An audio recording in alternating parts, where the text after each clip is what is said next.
नमस्कार, मैं मनभूषण कुमार आप सबको मैं अपने YouTube चैनल पर स्वागत करता हूँ।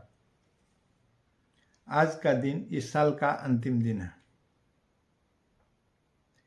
2023 अपने खट्टे मीठे अनुभवों के साथ आज विदाई लेने के लिए तत्पर है। आज 2023 का अंतिम दिन है। सभी महान भावों से मेरा निवेदन होगा कि जो भी गलती सलती हमारे द्वारा या हमारे व्यवहार से आचरण से हुआ उसे सबसे पहले माफ़ करेंगे।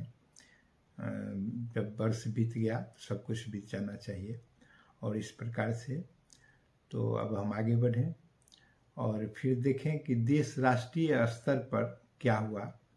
जैसे राष्ट्रीय स्तर पर जो सबसे बड़ा हुआ वह 370 पर जजमेंट आया। यह बहुत ऐतिहासिक जजमेंट था। वो इसलिए ऐतिहासिक था क्योंकि राष्ट्रीय असीमता से जुड़ा हुआ यह मुद्दा था। यह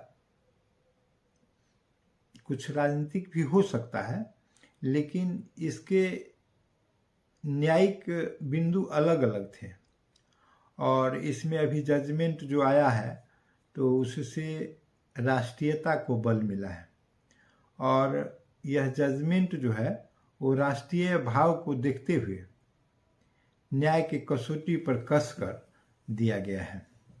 यह 370 जो है राष्ट्रीय असीमता के कारण 370 हट गया। यह बहुत दिन से एक मुद्दा बना हुआ था और हट गया तो यह हर समय समस्या के रूप में आता था।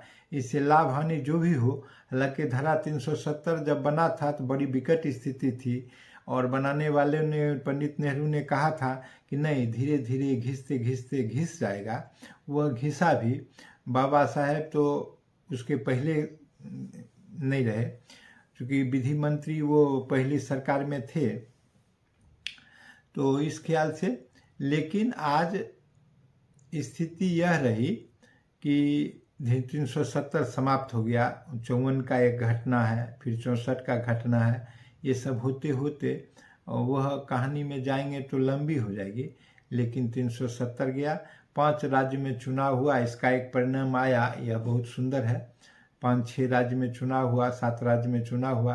अब सबसे बड़ा राज्य है जिसमें आप देखेंगे कि कर्नाटक है, उधर बड़ा राज्य में राजस्थान हुआ और फिर इधर मध्य प्रदेश हुआ, छत्तीसगढ़ हो गए। इस प्रकार से देखेंगे तो कई राज्यों में जो है सो अच्छा परिणाम सब आया और अच्छा परिणाम अभी तेलंगाना में भी चुनाव हुए थे, तो ये सब प्रदेश में चुनाव हुआ। इस प्रकार से यह याद करने का विषय है। और बिहार की अगर हम बात करें तो बिहार में जातीय जनगणना भी इस साल में पूरा जोर से रहा और उसके लिए भी बिहार याद किए जाएंगे, क्योंकि यह एक प्रकार से कहा जाता है कि ऐतिहासिक कदम है। कितना ऐतिहासिक होगा वो तो समय तय करेगा।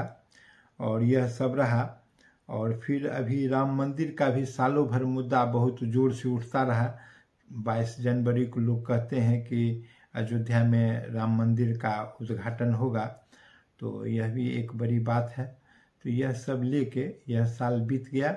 आने वाला साल सबों के लिए मंगलमय हो, सुखदायी हो और अच्छा हो।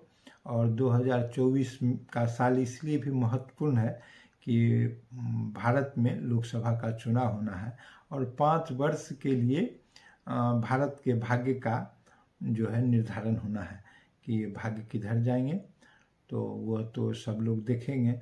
और इस प्रकार से और उससे भी जो उत्तम काम बिहार में हुआ यह कि 4 लाख शिक्षक की बहाली हुई और 4 लाख शिक्षक का सरकारीकरण हुआ।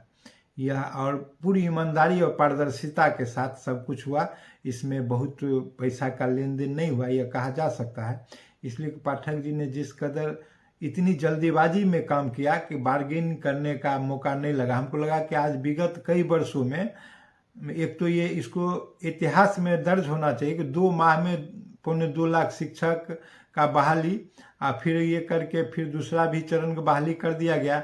ये एक इतिहास होगा, शायद इसको रिकॉर्ड में होना चाहिए, वो लिम्का बुक में होना चाहिए, ये सब होना चाहिए।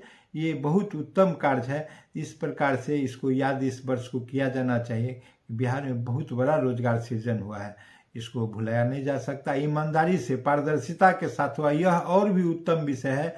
कई के घर में दीपक जल गए हैं, खुशी है, किलकारियाँ हैं। इस साल को इस रूप में बिहार के लिए याद किया जाना चाहिए। खासकर शिक्षा के क्षेत्र में शिक्षक जो पाठक जी थे उनको भी बहुत बहुत साधुवाद दिया जाना चाहिए कि उन्होंने इतना उत्तम काम किया। इसके लिए वो काफ़ी सराहना के पात्र हैं। पता नहीं किस मुहूर्त में शिक्षा विभाग में आ गए थे और उनके हाथ से इतना बड़ा यश लिखा हुआ था और हो गया। जबकि शिक्षा मंत्री कहाँ हैं, बिलबिलाते रहते थे, रामायण लेकर घूमते थे। आज सब रामायण उमायण सब धरा रह गया, प्रवचन भी नहीं चला, बहाली भी हो गई। तो इस प्रकार से इन सबों को नमन। यह साल बीत गया, इस प्रकार नमस्कार करते हुए सबको शुभकामना देते हुए इस प्रकार से इस साल का यह वीडियो अंतिम होगा। तो नमस्कार। और वीडियो अगर पसंद आया हो तो इसे सब्सक्राइब जरूर करें, बेल आइकन दबाएं और अगले साल में फिर हम लोग मिलेंगे नया उमंग, नया तरंग, नए विचार के साथ और इस कामना के साथ। जय।